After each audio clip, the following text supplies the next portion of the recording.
नमस्कार भारत न्यूज देख रहे हैं आप सब। मैं हूं आपके साथ साहिल केतनी। देश की संसद में आज बजट सत्र के दूसरे चरण की शुरुआत जोरदार राजनीतिक टकराव के साथ हुई।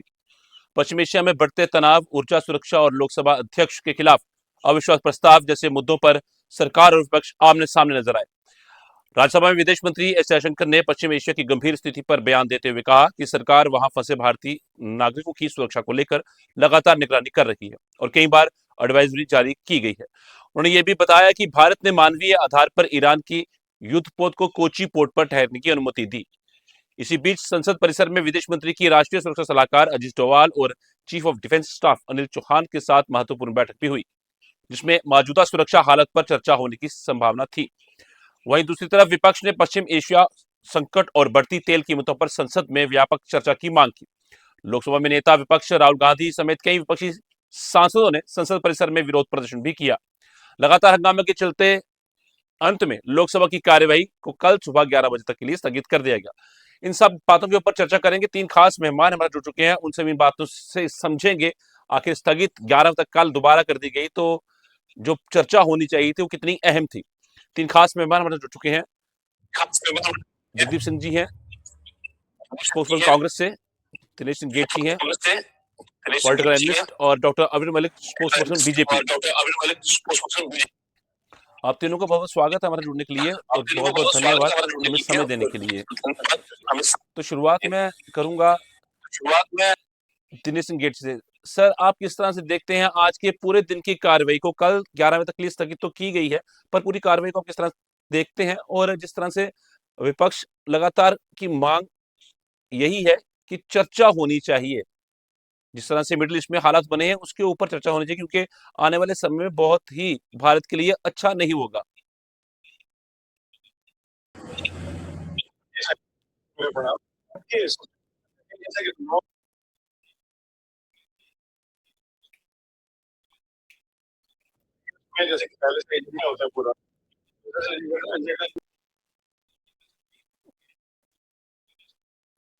अविश्वास प्रस्ताव जो है वो जैसे कि प्रतिपक्ष लेके आया था और जिसमें 118 जैसे सांसद थे, उनके सिग्नेचर थे जिन्होंने अपोज किया था इस चीज को लेकर के। तो उसको लेकर के आज चर्चा होनी थी, लेकिन चर्चा जो है किसी तरीके से मतलब दुर्भाग्यपूर्ण मतलब पूर्ण रहा कि संसद की जो कार्रवाई जिस तरीके से होनी चाहिए तो उस तरीके से नहीं हो पाई।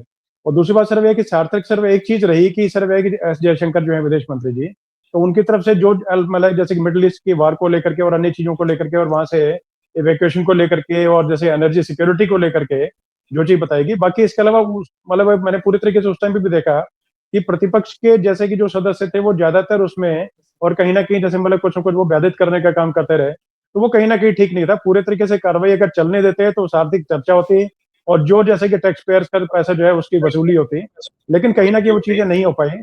और दूसरे देखिए जैसे कि मतलब एक प्रतिपक्ष की तरफ से अविश्वास प्रस्ताव जो है लेके आया था और लेके आने के बाद में 9 तारीख के जैसे कि जो मतलब कि जैसे बजट सेशन जो फर्स्ट जो था, तो अब वो मतलब सेकंड जैसे कि सेशन जब शुरू हुआ तो उससे पहले दिन से ही जो है वो मतलब लिस्टेड थी कार्रवाई। और उसमें लेकिन लेकर के उस चर्चा से कहीं ना कहीं जबकि होना ये चाहिए था कि मिडिल ईस्ट की देखिए ऑब्वियस बात है कि जब जैसे कि संसद जब चलता है साहिल जी, तो उस टाइम पे सभी तरह की समस्याएं सभी तरह के देश हित में, लोक हित में और जो जैसे कि जनहित में जो चीजें होती हैं उन सभी को कहीं ना कहीं बीच में लेके आया जाता है। लेकिन सबसे पहले जो लिस्टेड पैलेस थी, जो एजेंडा पहले का था, तो उसको लेकर के पहले उसमें प्रस्ताव और जो चर्चा जो थी तो उसको चर्चा को पूरा करना चाहिए था। वो किस नतीजे पहुंचता, कहाँ जाता, किस तरफ जाता, किस डायरेक्शन में जाता, लेफ्ट जाता, राइट जाता, वो एक अलग विषय था। तो वो कहीं ना कहीं एक चीज वो ठीक ठाक नहीं थी। उसको लेकर के अगर मुझे लगता है कि अगर जैसे कि उसमें जैसे कि मतलब खाड़ी युद्ध जो था तो उसको लेकर के ऑब्वियस बात है कि जैसे सरकार जो है उसकी तरफ से जयशंकर जी बताया गया, क्लियर बताया गया कि भाई हमारे देश में और किसी भी तरह के एनर्जी सिक्योरिटी को लेकर किसी प्रकार के व्यवधान या किसी भी तरह के कोई जो समस्या वो नहीं आएगी, क्योंकि क्रूड जैसे ऑयल के जैसे कि जहां तक इम्पोर्ट करने की बात है तो हम लोग यहाँ से नहीं मिलेगा तो रशिया से मंगा लेंगे और उसको लेकर के बातचीत हो भी चुकी है। और दूसरी और जो चीजें जैसे भी उनको समस्या को लेकर के जैसे कि अभी तक जैसे अगर और जैसे स्थिति कुछ रहती तो कोई जैसे कि बढ़ाने की बातचीत को लेकर बोले कि ठीक है तेल का जो संकट गहरा है और उसमें जैसे कि क्रूड जो है पर बैरल मतलब कि प्रति बैरल जो डॉलर में जो रेट है वो काफी ज्यादा बढ़ा, लेकिन उसको लेकर के भी बाद में किसी भी तरीके से कोई भी रेट बढ़ाने का काम या फिलहाल अभी नजर नहीं आता है। आगे लंबा चले तब देखिए बात अलग है। तो अभी देखिए मतलब फिलहाल के हिसाब से स्थिति जो है वो नियंत्रण में, वो सब की सरकार की तरफ से प्रतिपक्ष को और जनता को आश्वासन पूरा दिया गया। उसको लेकर के बाद में उस पर चर्चा करने का काम जो था विषय था बाद में हो सकता था, लेकिन मुझे लगता है कि सबसे पहले जो इनका एजेंडा था उसको पूरा करते तो बेहतर रहता। तो उससे कहीं ना कहीं जो प्रतिपक्ष जो है अपनी जिम्मेदारी पर नहीं रहा तो वो कहीं ना कहीं ठीक ठाक नहीं था सर। जी। जी ठीक है, मैं रुक करूंगा आपका, मैं रुक करूंगा, हमारे जगदीप सिंह जी हैं उनका रुक करूंगा, स्पोक्स पर्सन कांग्रेस से हैं।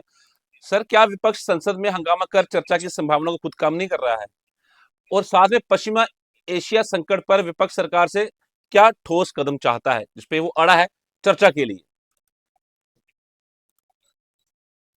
साहिल जी, मेरा अभिवादन स्वीकार कीजिएगा और आपको साधुवाद, बिल्कुल सर। क्योंकि आपकी इस चर्चा दोनों मेहमान जो आपने बुलाए हैं बड़े प्रबुद्ध और सुबुद्ध व्यक्ति हैं, और अपेक्षा करूंगा कि जिस विषय विशेष को लेकर आज ये चर्चा आयोजित की गई है उस पर पूरी ईमानदारी से, बिना कोई पक्षपात किए, खासतौर से दिनेश जी से मैं आग्रह करूंगा, जो पहलू या जो मुद्दे अब मैं आपके समक्ष रखूंगा उन पर न्यायोचित ढंग से प्रत्युत्तर दीजिएगा। संसद की मर्यादित आचरण पर बात करने से पहले मैं ये बता दूं, भाजपाई मित्र को मुबारकबाद दे दूं कि आपकी सरकार इस देश के लोकतांत्रिक इतिहास की पहली सरकार बन गई है जिसके कार्यकाल में दोनों सदनों को अविश्वास प्रस्ताव से दो चार होना पड़ा। थोड़ा सा पीछे ले जाता हूं और याद दिलाना चाहता हूं आपको हमारे पूर्व उपराष्ट्रपति और उस सदन के, राज्यसभा के सभापति जगदीप धनखड़ जी के आचरण को, जब वो प्रधानमंत्री मोदी के समक्ष दर्जनों मर्तबा लंबलेट अवस्था में नजर आए, यद्यपि उनके पद की गरिमा प्रधानमंत्री के पद से कहीं ऊपर थी। वो हमारे यहाँ कहावत है ना कि टूटी हुई खाट और झुका हुआ झाट किसी काम का नहीं होता। और आज आपने देख लिया दूसरे सदन में जिस तरीके से अविश्वास प्रस्ताव आया। मैं थोड़ा आगे ले जाता हूं। दिनेश जी ने कहा कि ठीक है, जो पहले से लिस्टेड थे उन मसलों पर चर्चा होनी चाहिए थी। मुझे जरा एक बात बताएंगे, संसद में किन विषयों पर चर्चा होनी चाहिए और संसदीय सत्र को क्यों बुलाया जाता है? सिर्फ इसलिए कि वो तमाम ज्वलंत मुद्दे जो राष्ट्रहित से जुड़े हैं, जनहित से जुड़े हैं, वैश्विक स्तर पर हो, राष्ट्रीय स्तर पर हो, उन पर गहनता से विचार विमर्श हो सके। और मैं आपको बता दूं, बीती शाम जब अविश्वास प्रस्ताव को लेकर सारे का सारा विपक्ष लामबंद हो चुका था, तब जैसे कि जिसके लिए मोदी सरकार जानी जाती है, जयशंकर साहब का सियो मोटो स्पीच जो है वो उसमें डाल दिया गया। और जयशंकर साहब ने आज अपने अभिभाषण में क्या कहा, मुझे बताइए। इतना तो स्विट्जरलैंड भी भूलकर हटा है। सवाल यह था कि आपने अपने एवरग्रीन फ्रेंड ईरान में हुए अमेरिकी और इजरायली हमले पर एक शब्द नहीं बोला। आप इजराइल तब गए जब 48 घंटे के बाद यह हमला शुरू हो जाता और आपका इस्तेमाल हो गया, यद्यपि आप अपनी आत्ममुग्धता में पूरी तरह से चूर थे। फिर आप नेवी ड्रिल के लिए ईरानियन बेड़े को यहां बुलाते हैं जिसका आप गाजे बाजे के साथ उद्घाटन करते हैं, और उसी शिप को हिंद महासागर के अंदर, जहां आप कहते हैं कि आपसे बड़ा कोई पुरोधा हिंद महासागर का और है नहीं, डुबो दिया जाता है। श्रीलंका जैसा वित्तीय भर का देश सहायता के लिए आगे आता है, लेकिन भाजपाई लोगों और भाजपाई सरकार, मोदी सरकार के मुंह पर दही जमा होता है। पूछना आज मैं आपसे यह भी चाहता हूं कि एप्स्टीन फाइल में निर्लज्जता के इस अमृत काल के दौरान जिस तरीके से मोदी जी के मंत्री का नाम आया, अनिल अंबानी का नाम आया और स्वयं मोदी जी के नाम का जिक्र हुआ, एक शब्द भी क्या अब तक मोदी सरकार ने बोला है? आज परिस्थितियां जो बनी नजर आ रही हैं वो बताती हैं कि खुद को विश्व गुरु कहने वाले आज किस तरीके से विश्व गुरु बनकर पूरी दुनिया के सामने भारत की जो मैं कहूंगा कूटनीति है या विदेश नीति है उसका फालूदा बनाने पर आमदा है। इस पर अगर विपक्ष सवाल नहीं पूछेगा तो क्या है आपकी अपेक्षा? और क्यों बार बार ऐसा होता है कि संसद के दोनों सदनों के अंदर नेता प्रतिपक्ष जब अपनी बात शुरू करते हैं तो माइक ऑफ कर दिया जाता है, बार बार उनको बीच में टोका जाता है। जब सत्ता पक्ष के लोग बोलते हैं तो सदन पर बैठा व्यक्ति जिसकी ये नैतिक जिम्मेदारी है कि वो सबको साथ लेकर चले, वो पक्षपाती रवैया अख्तियार करता है। संसदीय कार्य मंत्री किरण रिजिजू साहब के आप बीते दिनों दिए गए भाषणों को उठाकर देख लीजिए। ये उसकी जिम्मेदारी है कि वो संसद को सौहार्दपूर्ण वातावरण में चलाने में सहयोग करे। लेकिन किस तरीके का रवैया जो है संसदीय कार्य मंत्री का है, पूछना मैं आपसे आज ये भी चाहूंगा कि अगर इस संसदीय सत्र के दूसरे चरण में विपक्ष सवाल नहीं उठाएगा, 60 रुपये महंगी हो चुकी एलपीजी गैस को लेकर, सर जिस बात में चर्चा की बात कर रहे था विपक्ष, सर जिस बात में चर्चा की बात की जा रही थी विपक्ष उसको उसके लिए तो मान लिया जाता है चर्चा के लिए, पर विपक्ष खुद ही जो है वो चर्चा होने ही नहीं दे रहा। वो दूसरा मुद्दा उठा के ले आता है कि नहीं अब इस पे होनी चाहिए चर्चा, पहले एक पे चर्चा तो कर लो। नहीं जी सर। आप पूछ रहे हैं कि भाजपा मित्र से? नहीं मैं आपसे बात कर रहा हूँ कि मतलब चर्चा तो होने दो, वो तो मैं उनसे जवाब लूंगा कि विपक्ष आरोप लगा रहा तो उनका जवाब क्या है इस पे। मैं तो ये सवाल कर रहा हूँ जो मेरे जहन में आया कि भाई चर्चा किसी एक पे शुरू तो करो, सिर्फ हंगामे से चर्चा तो नहीं होगी। जी सर। आपका समझ गया, मैं मुख्तसर बोलूंगा क्योंकि भाजपा मित्र को बोलना है, प्रबुद्ध आदमी है, अपेक्षा है उनसे कि नियमित ढंग से जायज उत्तर देंगे। तो मुख्तसर बात यह है, मैंने आपको संसदीय आचरण, गरिमा और खास तौर से दोनों सदन के सभापतियों के खिलाफ आए अविश्वास प्रस्ताव के बीच असमंजस में फंसे विपक्ष की मौजूदा स्थिति के बारे में अवगत करवाया है। और मैंने आपको बताया है कि आज पूरी दुनिया के समक्ष भारत की विदेश नीति की क्या वास्तु स्थिति है, इस पर संज्ञान लेना विपक्ष की जिम्मेदारी है। बजाय इसके कि आप ये सवाल विपक्ष से करें कि विपक्ष मुद्दे से भटका रहा है, पूछना मैं आपसे ये चाह रहा हूं कि क्यों नेता प्रतिपक्ष और तमाम नेता विपक्ष के जो लोग जो लिस्टेड होते हैं, जिनको पहले से तयशुदा ढंग से मौका मिलना होता है, उनको बार बार टोका जाता है, बार बार धारा प्रवाह जो उनका भाषण है उसको पूरा नहीं होने दिया जाता, और उन तमाम मुद्दों को ना केवल रिकॉर्ड से हटाया जाता है, बल्कि कोशिश ये होती है कि वहां पर खड़े होकर आप किसी राष्ट्र मित्र का नाम नहीं ले सकते, ना आप अंबानी की बात कर सकते हैं, ना अडानी की बात कर सकते हैं, ना आप हमारे परम मित्र डोनाल्ड ट्रंप साहब के रवैये की बात कर सकते हैं। आज तो परिस्थितियां ये हो गई हैं कि अमेरिका ने हमें आज्ञा दी है कि 1 महीना भैया जाओ रशिया से तेल खरीद लो, और वो भी वही तेल जो हार्मुज की खाड़ी के अगल बगल फंसा पड़ा है। ये तो हालत है आपकी। तो बैसाखियों के सहारे खड़ी सरकार जवाब, अमेरिका के कहने पे हम तेल खरीदेंगे, क्या वाकई लगता है आपको सर ऐसा? ठीक है मैं जवाब लेता हूँ डॉक्टर अविरल मलिक से। डॉक्टर अविरल मलिक, आप किस तरह से देखते हैं विपक्ष के आरोपों को, क्या जवाब आप देना चाहेंगे? और जिस तरह कल चर्चा भी संभव है कल संसद के अंदर।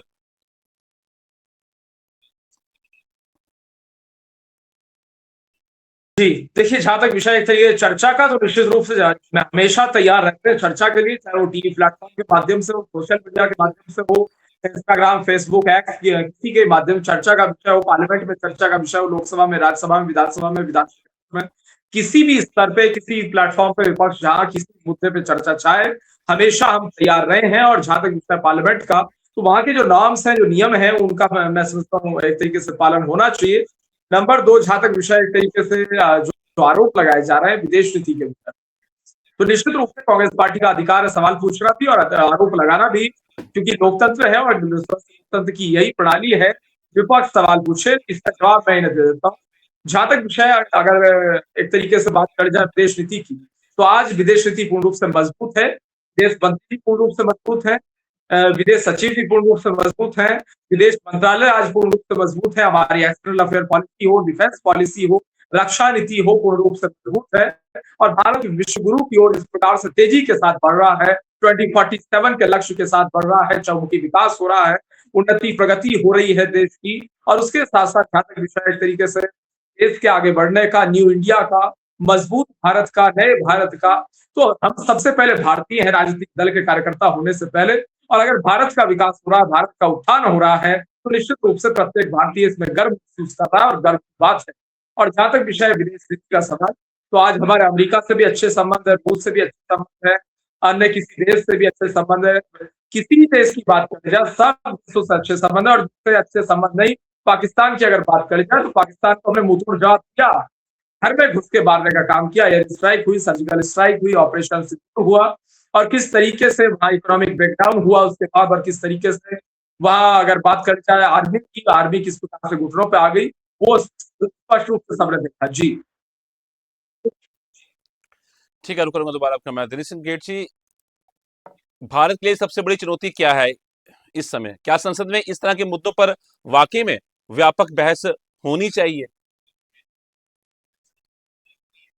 जी, बिल्कुल साहिल जी, किसी भी तरह की जैसे कि मतलब जैसे कि जो चर्चा है वो देखिए उसकी उचित जो जगह है, उचित प्लेटफ़ॉर्म है सदन ही है। क्योंकि वहाँ पर क्या है कि सब चीज़ें जैसे जो चर्चा होगी तो वो उसका एक तरह से पूरे उसकी भी चर्चा के बाद में भी चर्चा जनता के बीच में होती है। तो जैसे कि हम लोग अगर शहरों में रहते हैं वहाँ की बात अलग है, शहरों में तो ठीक है पार्क में या कहीं पर बातचीत कुछ लोगों ने की। लेकिन जो ग्रामीण जो जैसे भारत जो है, तो उसमें ज़्यादातर यानी कि जैसे कि मतलब 70% 75% से ऊपर जो है, 75% से ऊपर आबादी हमारी जो है, वो ग्रामीण है। और गाँव में देखिए जैसे जगदीप जी और जैसे भाजपा प्रवक्ता भी हैं, तो वो सब अच्छी तरह जानते हैं अग्रवाल जी भी, कि पूरे तरीके से कि जैसे कि चौपाल पे बैठ के चर्चा होती है और उसमें सभी तेरी चीज़ों को लेकर के बहुत बेहतर तरीके से और बहुत बढ़िया तरीके से और अच्छी खासी बहस होती है, लड़ाई-झगड़ा भी होता है उसको लेके। लेकिन ठीक है, वो अच्छी बात होगी, शाम को फिर चाय पे इकट्ठे बैठते हैं, तो वो चीज़ें होती हैं, तो उसको लेकर के एक सदन में चर्चा होनी अति आवश्यकता थी। और जो चीज़ देखिए लिस्टेड थी, तो लिस्टेड चीज़ पे सबसे पहले अगर बातचीत करते तो बेहतर रहता है। और दूसरी बात जैसे कि जैसे कांग्रेस प्रवक्ता मैं उनका पूरा सम्मान करता हूँ और उनकी बातों का भी देखिए ऐसे कि पूरा सम्मान करता हूँ। एक-एक चीज़ में किसी चीज़ से कोई खिलाफत नहीं करता उनकी बात का। लेकिन चीज़ों को लेकर देखिए ऐसा है कि अब मतलब उनकी भी देखिए अपनी जगह पे जैसे कि जो प्रतिपक्ष है, वो भी उनकी भी एक मजबूरी होती है क्योंकि पूरे तरीके से सरकार का किसी भी चीज़ चाहे अच्छा करे चाहे बुरा करे, किसी चीज़ में पूरे तरीके से 100% सहयोग करने का काम या पूरे तरीके से उनकी बातों का और पूरा ही समर्थन करने का काम नहीं करते क्योंकि जनता के बीच में मैसेज उससे ये आता है कि भई अगर वर्तमान सरकार सभी चीज़ें अच्छी कर रही है, तो दूसरी सरकार को आने की ज़रूरत क्या पड़ी है? कांग्रेस की हमें क्या ज़रूरत पड़ी जब वाजपेयी अच्छे कर रही है। वो देखिए मजबूरी है कि मतलब कुछ भी करें तो उसमें प्रतिपक्ष जो है, खासकर कांग्रेस जो है कांग्रेस मैंने नाम इसलिए लिया है कि कांग्रेस जो है एक तरह से सबसे पुरानी पार्टी है और सबसे बड़ा एक प्रतिपक्ष में चेहरा है। तो उसको लेकर के मैंने बताया। दूसरी बात देखिए जैसे जहाँ तक राष्ट्रपति ट्रंप से परमिशन लेने की बात है, तो देखिए परमिशन वगैरह की कहीं कोई बातचीत नहीं थी। उन्होंने अपने हित की रक्षा की, हमने अपने हित की रक्षा की और अपने हित की रक्षा कैसे की, उसको थोड़ा विस्तार से और बताता हूँ।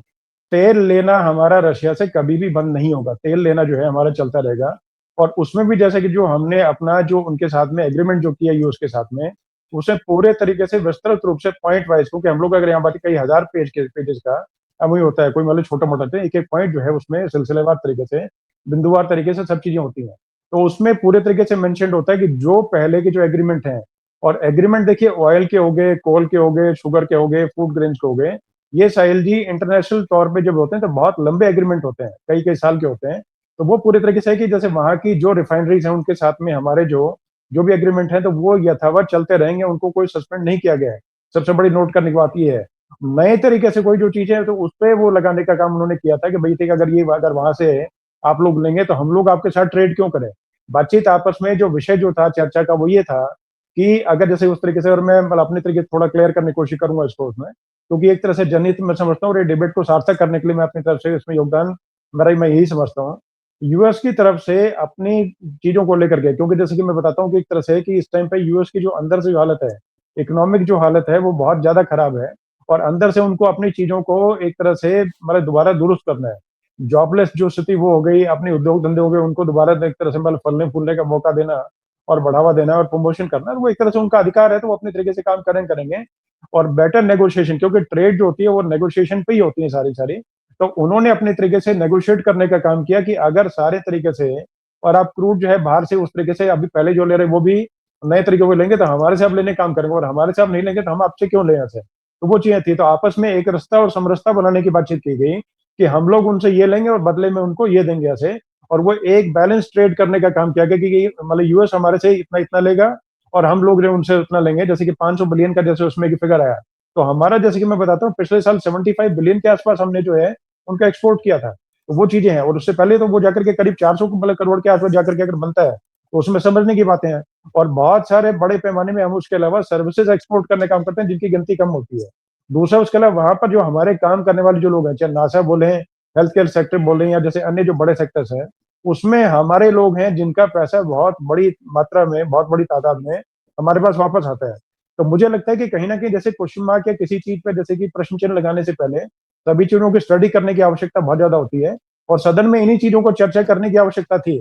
थोड़ा बहुत कभी-कभी देखिए ऐसा है कि प्रतिपक्ष जो है वो अगर कंधा थपथपा देता है सरकार का, तो सरकार जो है वो भी अपने तरीके से थोड़ा बेहतर तरीके से काम कर पाती है। लेकिन ठीक है, मजबूरी होती है पूरी तरीके से नहीं करते और दूसरा मिडल ईस्ट को लेकर के एस जयशंकर उन्होंने पूरे तरीके से विस्तृत तरीके से एक-एक चीज़ बताई, एजुकेशन को लेकर के और बाकी चीज़ों को लेकर के। तो मैं समझता हूँ वो ज़रूरत थी उन्होंने आगे बढ़ के एक चीज बताई कि नहीं तो अदरवाइज उसी चीज पर चर्चा करनी थी, उसका जवाब दे दिया जी। गया। अब मैं उम्मीद ये करता हूँ कि कल जैसे कि कल का जो दिन निकलेगा 10 मार्च जो है, उस दिन प्रतिपक्ष पूरे तरीके से और सबसे पहले जो एजेंडा है इनका कि किस तरीके से जैसे कि जो लोकसभा स्पीकर उनके खिलाफ जो प्रस्ताव लेके आए थे उसको एक तरफ लगाए, यानी कि जैसे कि या तो इधर या उधर, लेफ्ट या राइट जहां भी जाए वो चीजें अलग हैं, लेकिन उस पर वोटिंग हो और वो खत्म होकर के बाद में मिडिल ईस्ट या बाकी चीजों पर चर्चा करें। चर्चा सब पे करें, करनी भी चाहिए, लेकिन उसमें सार्थक चर्चा करें तो बेहतर रहेगा। बाकी सब उनकी मर्जी है, सदन में क्या चले, सबके सब प्रबुद्धजन है और सबके सब जो है इंटेलिजेंट है, अपने तरीके जो तरीके से काम करेंगे तो वो सब उनका सबका सम्मान है।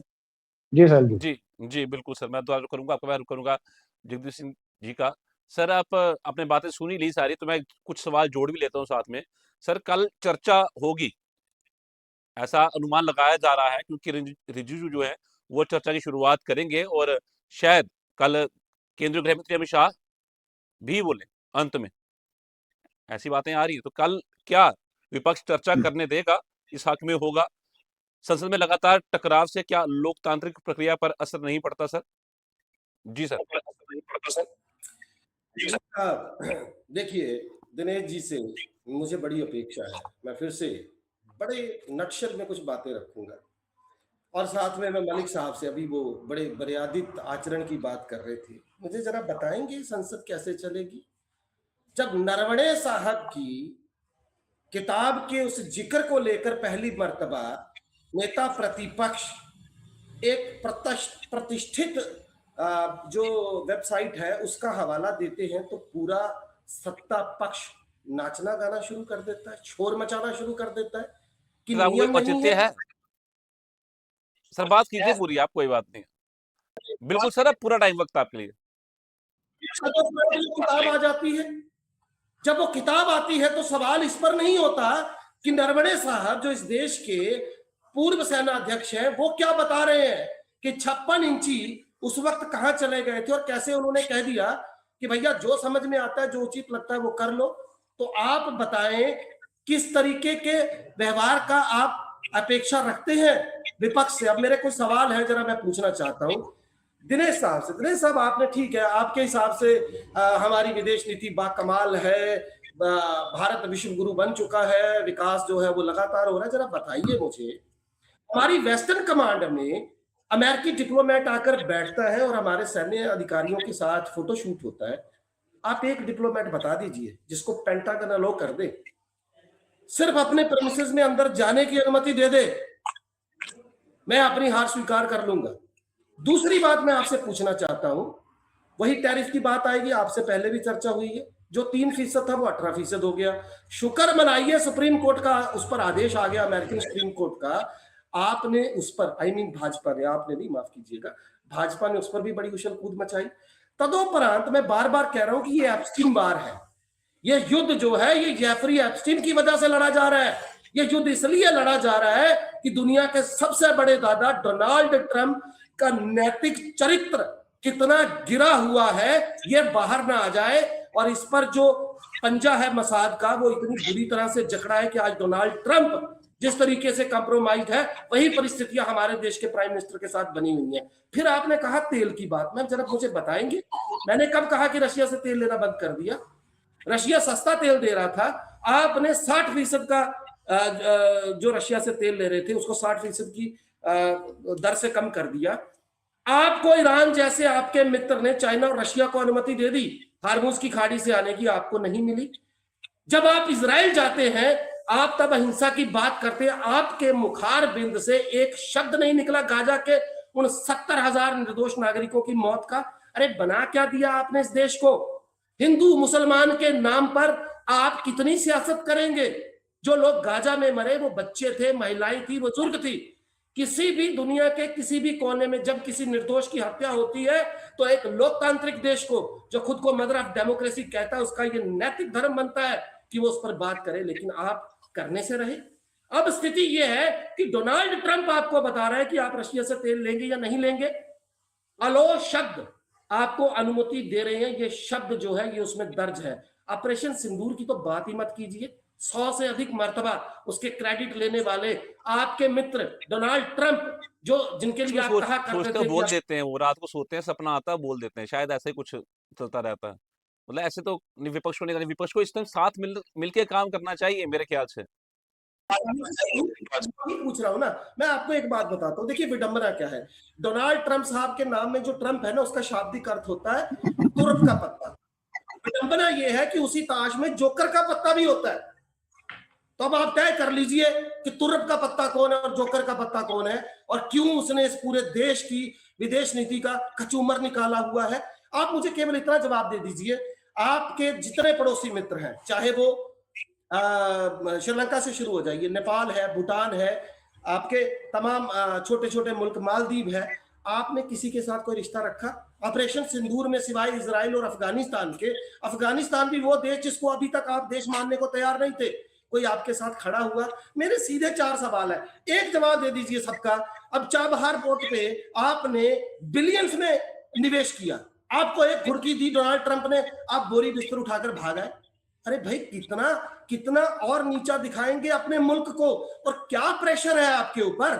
आपके मित्र की गर्दन पर पैर है डोनाल्ड ट्रंप का, समझ में आता है। एप्स्टीन फाइल का दबाव है, समझ में आता है। लेकिन आपके अपने व्यक्तिगत जीवन में आपने क्या क्या किया है, उसका खामियाजा देश की भुगते। हालांकि मैं यहाँ मानसी सोनी की बात नहीं कर रहा हूं, मैं हिरन पांड्या की बात नहीं कर रहा हूं, मैं यहाँ पर आईपीएस संजय झा की बात नहीं कर रहा हूं, मैं यहाँ पर आईएएस अशोक शर्मा की बात नहीं कर रहा हूं। मैं केवल आपसे पूछ रहा हूं कि एप्स्टीन फाइलों में ऐसा क्या है जिसकी वजह से आप एक शब्द अपने उस मित्र के लिए बोलने को तैयार नहीं, जिसके राष्ट्राध्यक्ष की हत्या कर दी जाती है। मान लेते हैं ईरान में डेमोक्रेसी नहीं है, लेकिन ईरान आपका मित्र देश रहा, इसमें कोई शक है? उसने हमेशा आपके साथ रुपए में ट्रेड किया, आपको सस्ता तेल दिया, जब कभी आपको जरूरत हुई वैश्विक स्तर के किसी पटल पर वो आपके साथ खड़ा हुआ। आपने एवज में क्या किया? तो इन सवालों के जवाब आपसे विपक्ष जो है वो संसद में मांग रहा है, जो आप देने को तैयार नहीं है। और आज जो जयशंकर साहब ने कहा है, मैं केवल बता दूं आपको, वो इतना दकियानूसी बयान है जो दुनिया का कोई भी देश देने को तैयार होगा। और जरा जयशंकर साहब ये बता दे, अगर इनको पहले से पता था कि ऐसी कोई परिस्थितियां बननी है, तो इसका मतलब क्या है? क्या मोदी जी जानते थे कि युद्ध शुरू होने वाला है, इसलिए वो 48 घंटे पहले इजराइल पहुंचते हैं और एक ऐसा मेडल लेकर आते हैं जो उनसे पहले कभी किसी को इजराइल ने दिया नहीं? तो आत्म मुग्धता के इस अमृत काल से बाहर आइए। ये देश जिसे कभी नेहरू जी ने गुट निरपेक्ष सोच के साथ आगे बढ़ाया था, आज शर्म निरपेक्षता के उस मुहाने पर आ खड़ा हुआ है, जहां पर भारत की मौजूदा परिस्थितियों पर अगर यही सूरत हवाल बने रहे तो अमेरिका तय करेगा आप क्या करेंगे और क्या नहीं करेंगे। बराए मेहरबानी इस पर बात कीजिए। मैं दिनेश सर, मैं आपको बताऊंगा तो करूंगा अपना। जी डॉक्टर विमल जी, कल चर्चा है, मैं सवाल तो ये किया था जितेंद्र सिंह से, पर उन्होंने कुछ अलग ही जवाब दिए हैं, जो सीधा सीधा जो है वो सरकार के ऊपर निशाना साधते हुए। पर एक बात इसमें ये भी है कि ईरान पुराना मित्र रहा है भारत का, इसमें कोई शक नहीं है, दो राय नहीं है। खामनेई के मौत के बाद खुल के सामने बात कोई नहीं रखी गई सरकार द्वारा। क्या आप इस चीज को मानते हैं?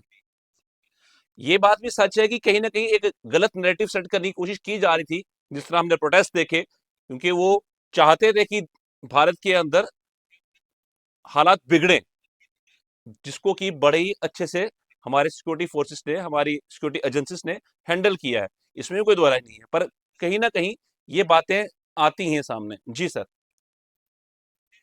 जी देखिए, इस विषय पे मेरा कोई स्टैंड हो, भारतीय जनता पार्टी का कोई स्टैंड हो, हमारा एक तरीके से पर्टिकुलरली स्टैंड नहीं है, ये भारत का स्टैंड है।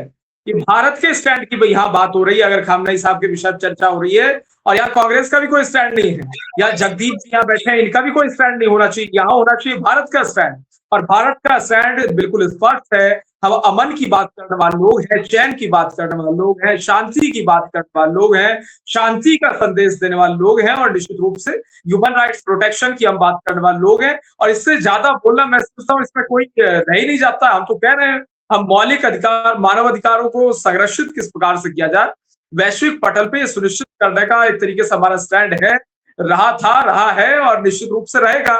इसमें किसी रूप में कोई दो राय नहीं है। और जहां तक विषय एक तरीके से कांग्रेस पार्टी का, मैं सोचता हूँ कांग्रेस पार्टी का, हर भारतीय का यही स्टैंड है। हम शांति वाले लोग हैं, चैन वाले लोग हैं, और ये गांधी जी का देश है और अहिंसा परमो धर्म की हम बात करने वाले लोग हैं, अहिंसावादी लोग हैं, तो निश्चित रूप से इसी के आधार पर हम चलते रहे हैं, चलते रहेंगे। और जहां तक विषय ईरान का, इस मुद्दे को क्रिएट करके इस देश में पॉलिटिसाइजेशन का या वोट बैंक का, पता नहीं कौन से वोट बैंक का इसमें बात की जाएगी, तो ये सब चीजें नहीं की जानी चाहिए। मैं समझता हूँ हमारा जो देश का स्टैंड है वही हर भारतीय का स्टैंड है। सबसे पहले हम भारतीय हैं, उसके बाद किसी राजनीतिक दल के सदस्य या किसी विचारधारा के वाले हैं। इस चीज को कांग्रेस पार्टी को ध्यान में रखना चाहिए। और उसके साथ साथ जहां तक विषय एक तरीके से जो सवाल पूछे जा रहे हैं इंटरनेशनल पॉलिसीज के विषय पे, तो बिल्कुल स्पष्ट है, इंटरनेशनल पॉलिसी मजबूत है, हमारी मजबूत रहेगी और मुंहतोड़ जवाब हर उस मुल्क को दिया जाएगा जो भारत के विरुद्ध कुछ भी षड्यंत्र रचने का प्रयास किसी भी रूप में करेगा। और जब बात आती है, जहां तक अगर इंडिया की बात करें, आंतरिक राजनीति की जो बात कर रहे हैं, तो आंतरिक राजनीति में बिल्कुल स्पष्ट है कि आंतरिक राजनीति का मुद्दा नहीं है जो आंतरिक राजनीति में घसीटने का प्रयास इनके द्वारा किया जा रहा है। जी ठीक है, सवाल करूंगा, मैं रुक करूंगा दिनेश सिंह सर का। दिनेश सिंह केट जी, आपका बड़े सवाल रखे गए हैं, पर मैं अपना भी जोड़ लेता हूं सवाल कि आने वाले दिनों में इस संकट का भारतीय राजनीति पर क्या कुछ असर हो सकता है? क्या संसद में बढ़ता राजनीतिक ध्रुवीकरण लोकतंत्र के लिए चिंता का विषय है? देखिए, जगदीप जी ने कुछ प्रश्न चिन्ह लगाए थे, तो इसलिए मैं थोड़ा सम्मान के साथ उनके जवाब देना चाहूंगा कि देखिए, बहुत सरल से एक बातचीत है कि आज की डिबेट का सबसे अच्छा जो मतलब है कि जो रूप जो नजर आ वो ये है कि किसी ने किसी के बीच में कोई किसी तरह के इंटरफेरेंस करने का काम नहीं किया और बिल्कुल सम्मान से सबने सबकी बातचीत सुनी। तो उस तरीके से उसी तरीके से अपेक्षा सब लोगों की यही थी कि सदन में भी क्या मतलब है कि शायद अगर ऐसा अगर होता तो एक बेहतर मतलब एक तरह से रुख जो नजर आता और बेहतर एक तरह से पिक्चर सामने आती, जो कि नहीं हो पाया। और दूसरी बात, जैसे कि जिस तरीके से बताया गया, तो जैसे ऐसे जयशंकर जो है उनका मैंने पूरा सुना था, तो उस टाइम पे सदन जब वो बोल रहे थे तो मुझे नजर नहीं मतलब कि नजर नहीं आया कि एक सेकंड भी ऐसा कुछ था कि जिसमें और कोई प्रतिपक्ष की तरफ से आवाज नहीं आ रही थी, मतलब बहुत बुरी तरह से उसमें आवाज आ रही थी। कई बार जैसे कि सभापति महोदय जो है उन्होंने बार बार उनको रोकने टोकने की कोशिश की कि अपने बारे में, जैसे कि जो अगर बातचीत प्रतिपक्ष ने रखनी है देश की स्थिति के बारे में, तो उनके बाद में बोले और अपने अपने मतलब जब लिस्टेड जब जिस टाइम एजेंडा है उस टाइम बात करें तो बेहतर है। अब दूसरी बात पे आते हैं, जैसे कि जगदीप जी ने एक स्पष्ट पूछा था कि पेंटागन को लेकर के कि पेंटागन में कभी कोई पैर रखे दिखाए, तो पेंटागन में देखिए भारतीय हमारी जो जैसे मतलब जो जैसे कि विदेश नीति के तहत भी कई तरह की बैठक जो है होती रहती है, और पिछले साल भी जो है एस जयशंकर जो है खुद पेंटागन में जाकर के बैठक करके वहां पर आए थे ऐसे। तो इस तरह की चीजें हैं। और दूसरी, जैसे कि हमारी जो एक्सरसाइज है, शायद आपको जानकारी इस बारे में होगी, हमारे यहाँ पर भी और उनके वहां पर भी जैसे कि जो है हमारी फोर्सेस की ज्वाइंट एक्सरसाइज जो है वो होते रहते हैं, नेवल भी होते हैं, एयरफोर्स भी होती है और आर्मी की भी होती है। तो ये चीजें हैं, तो उसमें देखिए कि कहीं ना कहीं जो चीजें जो जैसे रहेंगी। और दूसरी बात देखिए ऐसा है, जैसे मैं एक छोटा सा मतलब थोड़ा सा लाइट करने के लिए बता रहा हूँ, इसका कोई भी कृपा करके अर्थ ना निकाला जाए किसी भी तरीके से, कि जैसे एक कोई व्यक्ति था तो उसका जैसे गांव में जैसे एक गंडासा होता है, मतलब वो मशीन से चलने वाला, जिससे कि जैसे मतलब उसको मतलब चारा काटने की मशीन बोले कुछ बोले, तो उससे किसी का हाथ कट गया। तो हाथ कटने के बाद में किसी ने पूछा उससे कि भाई ये तो अच्छी मतलब जैसे बोलने के लिए बोला था मतलब अपने हमदर्दी में कि भाई अच्छा हुआ कि बायां हाथ कटा, दायां हाथ जो है वो नहीं कटा उसे। तो उसने बोला कि भाई कट तो मेरा मतलब कि जो हाथ जो आया तो वो दाएं वाला ही था, लेकिन मैंने खींच करके बाएं वाला उसमें डाल दिया से। तो उस तरह की चीजें विदेश नीति भी ऐसी ही होती है कि कभी कभी जैसे कुछ चीजें ऐसी होती हैं, क्योंकि मैनेजर से एक तरह से कस्टोडियन ऑफ द कंट्री है, जैसे कस्टोडियन ऑफ द लॉ, तो उस तरीके से। और जैसे कि जब जैसे कोई जैसे विदेश नीति किसी जैसे क्रूशियल मुहिम जैसे कुछ अगर होती है और किसी ऐसे मुहाने पे आकर खड़ी होती है, उस टाइम पे निर्णय करना बड़ा मुश्किल काम होता है, क्योंकि हमारे एक तरह से कमर्शियल इंटरेस्ट जो है, ट्रेड इंटरेस्ट जो है, वो इसराइल में भी है, ईरान में भी है, पूरे गल्फ में भी है, यूएस में, रशिया, सबके साथ में है। हमने एक तरह से ना किसी से दोस्ती ना किसी से बैर वाले उस पर करके रखा है। और दूसरा, हम लोग पूरी तरीके जैसे कि दोनों ही जगह पे हमने अपने जो पोर्ट जो है मतलब वहां पर इसके तरह से जैसे कि मतलब जगदीप जी को थोड़ा सा उनको जानकारी होगी वैसे कि दोनों जगह पे जो पोर्ट्स में है, पोर्ट जो है उसमें हमारी भागीदारी और हिस्सेदारी है ऐसे, वो हम लोग संचालित करने के लिए, जैसे ईरान का चाबार पोर्ट हो गया उसमें हो गया, और इसी तरीके से बहुत बड़ी ट्रेड एक्टिविटी जो है हम लोग इसराइल में भी करते हैं। तो उसमें कहीं ना कहीं देखिए सोच समझ के करने काम था कि ना हमने इनके साथ खड़ा होना उनके साथ, लेकिन हाँ दोनों के साथ में खड़ा भी होना है और एक तरह से संधि वार्ता को भी लेके चलना है कि जिससे किसी तरह की कोई एक पक्ष जो है उसको नुकसान ना पहुंचे। ईरान को लेकर के और भारत ने कड़े तरीके से इस चीज को बताया कि भाई ऐसा है कि शांति संधि अगर उसका रास्ता अगर इख्तियार किया जाए तो दोनों उसमें ठीक ठाक रहेगा। अमेरिका को बताया और उचित प्लेटफॉर्म जहां जहां होते वो बताया गया। तो वो चीजें तो कहीं ना कहीं जैसे मुझे लगता है कि प्रतिपक्ष वो भी अपने तरीके से जैसे अगर बातचीत करे तो बेहतर रहेगा। बाकी जैसे कि उनकी अपनी मर्जी, अपना जैसे कि प्रतिपक्ष का अपना एजेंडा होता है, तो अपने एजेंडा के तहत काम करेंगे। कोई जैसे कि ये नहीं कि भाजपा के एजेंडा के साथ काम करेंगे या देश के एजेंडा के साथ, लेकिन देश के एजेंडा के साथ अगर रहें तो बेहतर रहेगा, क्योंकि जनता जो है उनसे अपेक्षा बहुत ज्यादा करती है। और जितनी उग्र तरीके से प्रदर्शन करने का काम या प्रोटेस्ट करने का काम या जनहित में बातें उठाने का काम जैसे कांग्रेस से खासकर अपेक्षा होती है, उस तरीके से वो नहीं उठा पा रही। तो जितनी जो सुस्ती जो है वो कहीं न कहीं उनका नुकसान करने की, तो मुझे लगता है कि जैसे प्रतिपक्ष में और जैसे कि जिस तरीके से आज जैसे कि मतलब प्रोटेस्ट करने का या जैसे आवाज़ें जो है, तो पहले से अगर बेहतर तरीके से उठाएँ और प्रॉपर तरीके से यानी चैनलाइज़ तरीके से ग्रास रूट से लेवल से लेके सदन तक, लेकिन अपने बारी के हिसाब से और जो उसका संदेश अच्छा जाए, उस हिसाब से उठाए तो बेहतर है। और लेकिन देश हित की जब बातचीत है, तो उस टाइम पे संभले 2 भाइयों के साथ 2 भाइयों की तरह इकट्ठे होकर के और एक परिवार की तरह अगर आवाज़ है, तो बेहतरी रहेगी, जहाँ तक जैसे मुझे लगता है। बाकी सबके देखिए अपनी-अपनी अपना एजेंडा और अपना-अपना नीति होती है। जी। जी जल्दी से जल्दी, समय कम है, जल्दी जल्दी, जी जी। 1 मिनट में जवाब दे दूं। एक्चुअली मैं शायद मेरी तरफ से ये कमी रहेगी कि मैं दिनेश जी को समझा नहीं पाया मैं कहने का प्रयास क्या कर रहा था। मैंने अभी देख लिया, ये बिल्कुल सही है। 2025, 2021 और 2023 जयशंकर साहब पेंटागन गए थे, लेकिन मैं फिर थोड़ा इसे ब्रीफली बताने की कोशिश करूंगा। जब ओसामा बिन लादेन को पाकिस्तान के अंदर मारा गया था, आपको याद रहना चाहिए कि उस वक्त वहां के एक चॉपर को जो यूएस फोर्सेस ने इस्तेमाल किया था, इसलिए ब्लास्ट से उड़ा दिया गया था, दुनिया की और कोई कंट्री उस टेक्नोलॉजी को ना पकड़े। मेरा सवाल केवल इतना था, जब आप जी सैन्य अधिकारियों से, डिप्लोमेट की बात, विदेश मंत्री तो है वो, डिप्लोमेट से मिलेंगे, आपने उनको वेस्टर्न कमांड के आंतरिक परिसर में फोटो सेशन के लिए बुला लिया। वैसा मौका आपको दुनिया का कोई देश नहीं देगा, पहले तो ये समझ लीजिए। दूसरा, मैंने जितने सवाल उठाए, मैंने टैरिफ की बात की, मैंने एप्स्टीन फाइल की बात की, मैंने चाबहार पोर्ट की बात की, मैंने आपको हार्मोज की खाड़ी की परिस्थितियां बताई, और मैंने आपको ये भी बताया, अभी ये कह रहे थे कि अहिंसावादी सोच वाले देश से हम ठीक है, संबंध जल्दी से, रखते समय हैं, कम है, समय तो कम है। बताइए क्यों मैं इजराइल कल दोबारा इस पे चर्चा कर लेंगे। एक एक शब्द नहीं बोला। तो ये जरा बता दे कि ये दोगला चरित्र जो है ये क्या है। सर कल दोबारा चर्चा कर लेंगे। मुझसे पूछ रहे हैं? हाँ, बिल्कुल ठीक है। सर समय कम है, दोबारा चर्चा करेंगे कल। डॉक्टर अविन मलिक, आपका क्लोजिंग, जी क्लोजिंग कमेंट अगर देना चाहें तो। ठीक है, धन्यवाद जुड़ने के लिए, बहुत बहुत शुक्रिया समय देने। जी जी जी, कीजिए, पूरा कीजिए। स्पोक्स पर्सन यहाँ मौजूद है जो इनके द्वारा बात कही जा रही है। मैं सोचता हूं जहां तक इंडिया का स्टैंड है पूर्ण रूप से मजबूत है, सशक्त है, इसमें किसी रूप में कोई कंफ्यूजन नहीं है। और उसके साथ साथ राष्ट्र सर्वोपरि के आधार पे हर राजनीतिक दल के हर नेता को, कार्यकर्ता को चलना चाहिए, चाहे वो किसी भी राजनीतिक दल से ताल्लुक रखता हो। और उसके साथ साथ एक भारत श्रेष्ठ भारत की हम बात करने वाले लोग हैं, नए भारत, मजबूत भारत, विश्वगुरु भारत, एकजुट भारत की हम बात करने वाले लोग हैं। और शांति का हमारा जो संदेश है वो डंके की चोट पे रहा है और रहेगा, इसमें किसी रूप में कोई दो राय नहीं। धन्यवाद डॉक्टर अविन मलिक जी, आपका हमारे जुड़ने के लिए बहुत बहुत धन्यवाद, बहुत शुक्रिया समय देने के लिए। और जगदीश सिंह जी का भी बहुत बहुत धन्यवाद। उनके साथ साथ हमारे दूसरे पैनलिस्ट दिनेश गेट जी का भी बहुत बहुत धन्यवाद जुड़ने के लिए, समय देने के लिए। तो बात साफ है, संसद के बजट सत्र के दूसरे चरण की शुरुआत भले ही हंगामे के साथ हुई है, लेकिन पश्चिम एशिया संकट जैसे बड़े अंतर्राष्ट्रीय मुद्दों ने भारतीय राजनीति में भी हलचल तेज कर दी है। सरकार जहां भारतीय नागरिकों की सुरक्षा और कूटनीतिक प्रयासों की बात कर रही है, वहीं विपक्ष इस मुद्दे पर संसद में विस्तृत चर्चा की मांग कर रहा है। अब देखते हैं कल चर्चा होगी तो किस पे होती है, किस तरीके से होती है और क्या कुछ इसमें खास रहेगा। फिलहाल आज की इस चर्चा में इतना ही। मुझे दीजिए इजाजत। नमस्कार।